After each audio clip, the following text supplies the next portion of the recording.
In just a couple days, the Disney Lorcana company Ravensburger is about to unlock an entire new sector of the market as they prepare to unleash region-specific products. Mainly, we have Japan Disney Lorcana booster boxes. That's right, I want to talk today about the first chapter, what the release of the first chapter in Japan is going to do for not only the Japanese market, but for our market right here in the United States and anyone who might have collected singles or sealed first chapter. I want to talk about short-term, long-term, and then I want to discuss, is this unlocking an entire new lane of collectibles for the Disney Lorcana crew? All of that and more in today's video. So if you like conversations like this, make sure you click the subscribe button down below, because for a small channel like mine, it helps more than you can possibly imagine. All right, without further ado, let's dive into the first chapter, but Japanese.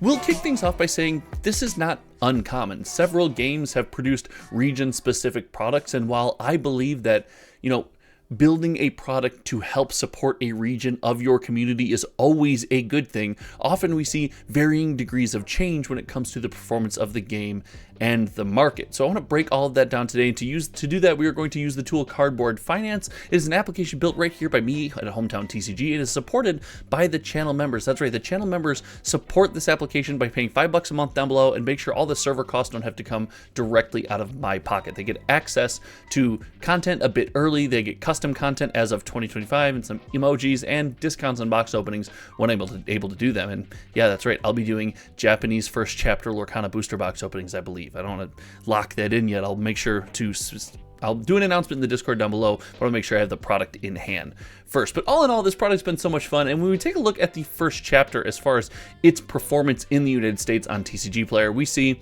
a wildly successful TCG product. That's right, the first chapter in the United States performed, similarly to things like Pokemon 151. It performed similarly to things like Lord of the Rings and Magic the Gathering, and even Modern Horizons 3, the best set for Magic of 2025. All in all, Lorcana the first chapter lived up to the hype as far as online sales go, and we have seen just a flush and ready market. In fact, the first chapter remains an item that is, let's call it highly collectible, where the booster box, if you want to get an actual booster box, not just a couple loose packs or, one of the Japanese booster boxes we're about to talk about, you have to pay a pretty penny. We see Chinese booster boxes, Japanese booster boxes, we see a couple of these new boxes flooding the online marketplace, and with that being kind of the top couple sales, it's time to really talk about that. And Lorcana is going to release this booster box in Japan, but we have to note that it's not the booster box as we know it. It's almost a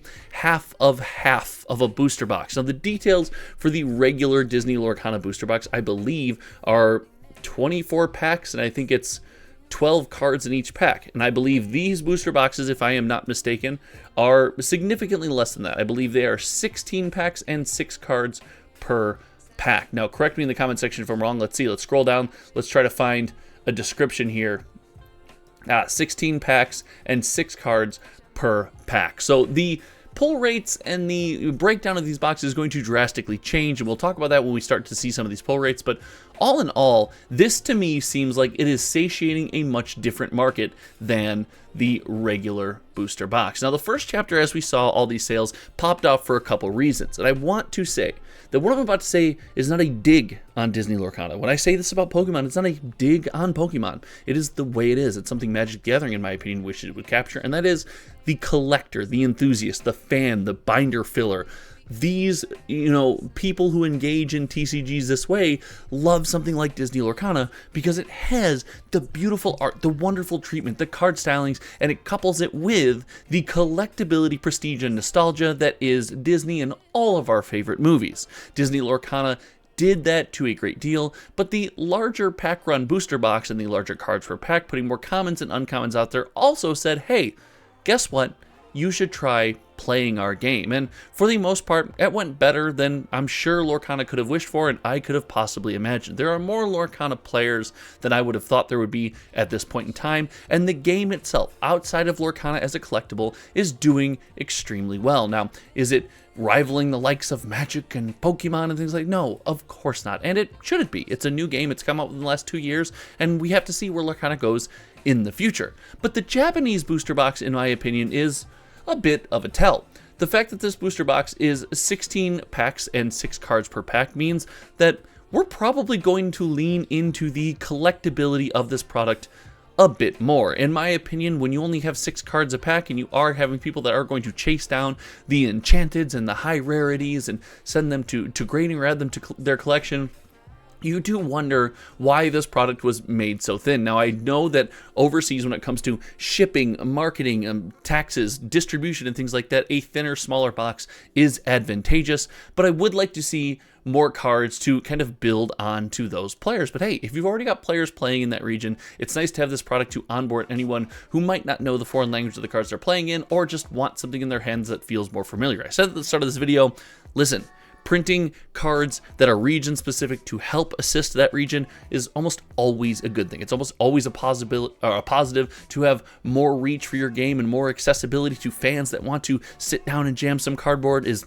always all right by me. But this box to me, and I could be wrong, let me know in the comment section below, just screams collector box. And even though they're small, as we see, they are going for a pretty penny. We see them on eBay from, all Japan shop, go figure, but there's a couple different sellers on eBay selling around the same price. We're looking at, roughly $60 before taxes, shipping fees, and all of that fun stuff. And to me, that is really interesting to see these online, for a price that feels more accessible. Makes me believe that it's going to open up a lane of collectability and a lane of access that we haven't had for some time. And when it comes to the existing Disney Lorcana market, if you or I or anyone's invested in enchantments or built a binder collection or has sealed product or whatever it might be, I don't know if this affects that all that much. I think region-specific boxes are different enough. They are shipped and distributed generally pretty positively as far as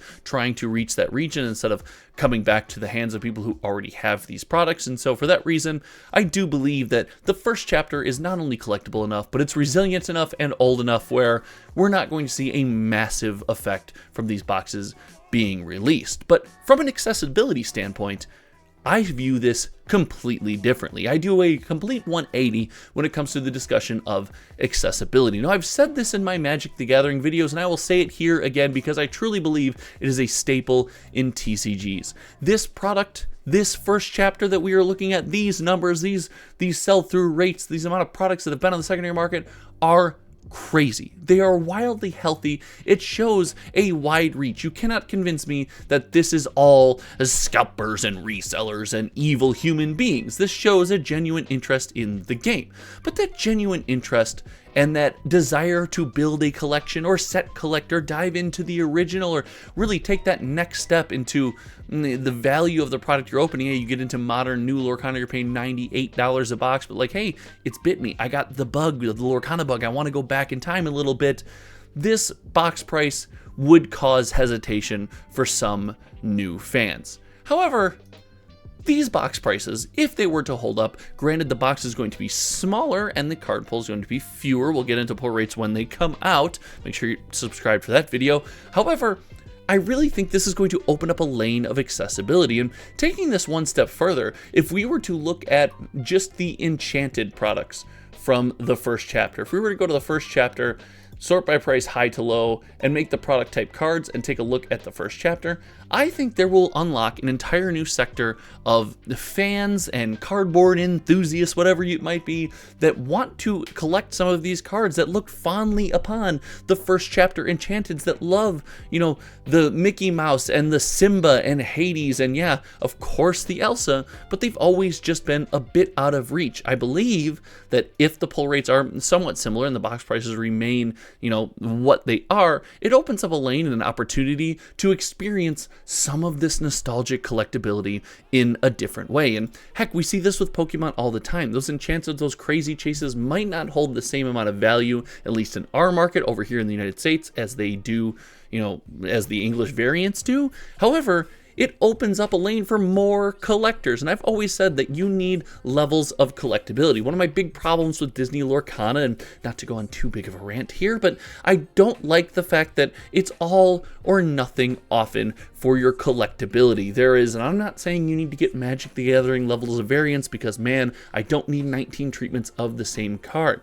But I do like the idea of having a high-end collectible, a middle-end collectible, a low-end collectible. Heck, I did a video called the weirdest and probably worst Magic the Gathering binder on YouTube, where I show off all the funny, goofy things that I collect, and several things in that binder are worth under $1, but they're really, really cool and they're fun to show off. I think Lorcana needs a bit more of that, but that's just going to happen with time as the game goes on. It's still a new game. I know they get to play a bit unfairly in 2025 because there's a lot of expectations for a new game, but hey, you got the Disney badging. It's what you got to live with. All in all, I think this is wonderful for Disney Lorcana. I love the fact that they're expanding and giving region-specific products to let their fans engage with the game, engage with the hobby and the collectability in a manner that is most comfortable for them. To me, there's absolutely zero loss there. I don't think it's going to take much effect on the English market, but I do think it's going to open up a whole new lane of possibility for potential collectors. Guys, this has been a lot of fun, talking to you guys, having this conversation. Make sure you let me know your thoughts in the comment section below. And if you haven't yet, click on this video that I put down right here, because I'm going to handpick a Lorcana video that I think you'll like. All right, everyone, thank you so much for hanging out. Until next time, you guys know me. My name is Josh, and we'll see you around. All right, goodbye.